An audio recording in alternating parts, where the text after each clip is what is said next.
বেসরকারি চাকরি বেতন স্থির, জীবন অস্থির। সরকারি চাকরি কি সত্যিই এগিয়ে? আসসালামু আলাইকুম প্রিয় দর্শক, আজকের ভিডিওটা দেশের কোটি মানুষের বাস্তবতা। বেসরকারি চাকরি বেতন স্থির, জীবন অস্থির। চাকরির নিশ্চয়তা নেই, অন্যদিকে সরকারি চাকরি নিরাপদ, নিয়মিত বেতন বৃদ্ধি। ফলে সরকারি ও বেসরকারি চাকরিজীবীদের জীবনযাত্রার মানের মধ্যে অনেক পার্থক্য। এই অবস্থায় মধ্যবিত্ত সবচেয়ে বেশি ক্ষতিগ্রস্ত।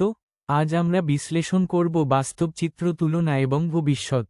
সরকারি বেতন বৃদ্ধি। 2026 সালের শুরু থেকে সরকারি কর্মচারীদের জন্য নতুন বেতন কাঠামো কার্যকর করার সুপারিশ করা হয়েছে, যেখানে সর্বনিম্ন ও সর্বোচ্চ বেতন প্রায় 100% থেকে 142% পর্যন্ত বৃদ্ধির কথা বলা হয়েছে। অন্যদিকে বেসরকারি খাতের সীমাবদ্ধতায় বেতন বৃদ্ধির কোনো নির্দিষ্ট কেন্দ্রীয় কাঠামো নেই। শ্রম আইন অনুযায়ী বছরে ন্যূনতম 5% বৃদ্ধির নিয়ম থাকলেও তা মুদ্রাস্ফীতির সাথে সামঞ্জস্যপূর্ণ নয়। ফলে সরকারি বেতন বৃদ্ধির সময় বেসরকারি কর্মীরা অনেক ক্ষেত্রে সেই সুবিধা থেকে বঞ্চিত হন। বেশিরভাগ বেসরকারি চাকরিজীবীদের কাজের মান, সততা ও শৃঙ্খলা দেখে বেতন বৃদ্ধি করা হয়। বেতন বৃদ্ধি ধীর, অনেক সময় বছরেও ইনক্রিমেন্ট নেই, ফলে জীবনযাত্রা কঠিন হয়ে যায়। বেসরকারি চাকরির সবচেয়ে বড় অনিশ্চয়তা ও ভয় হঠাৎ চাকরি হারানো, কারণ কোম্পানির লোকসান, বাজারের চাপ। টের ফলে মানসিক চাপ বাড়ে। সরকারি চাকরির বাস্তবতা হচ্ছে, পরিস্থিতি যেমনটি হোক, নির্দিষ্ট বেতন কাঠামো, নিয়মিত ইনক্রিমেন্ট, চাকরির নিরাপত্তা, বিশেষ সুবিধা, স্কেল অনুযায়ী বেতন বৃদ্ধি ভাতা এবং দীর্ঘমেয়াদে স্থিতিশীলতা। এই অবস্থায় ব্যতিক্রম। তাই সরকারি চাকুরিজীবীদের বেলায় সততা, শৃঙ্খলা, কাজের মান দেখে ইনক্রিমেন্ট দেওয়া যৌক্তিক। অনেক নাগরিক মনে করেন শুধুমাত্র বেতন বাড়ালেই দুর্নীতি কমবে না, যদি না স্বচ্ছতা ও জবাবদিহিতা নিশ্চিত করা না হয়। প্রেক্ষাপটে সবচেয়ে বেশি ক্ষতিগ্রস্ত মধ্যবিত্ত আয়, সীমিত খরচ বাড়ছে, ফলে সঞ্চয় কমে যাচ্ছে, ঋণ বাড়ছে।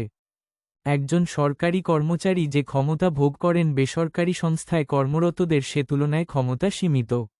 ক্ষমতার কারণে একজন সরকারি কর্মচারীর পক্ষে দুর্নীতি বা অসদুপায় অবলম্বনের মাধ্যমে যেভাবে নিজের জন্য সম্পদ আহরণ এবং অপরকে সম্পদ আহরণের সুযোগ দেয়া সম্ভব, তা বেসরকারি চাকরিজীবীদের ক্ষেত্রে একেবারে সীমিত।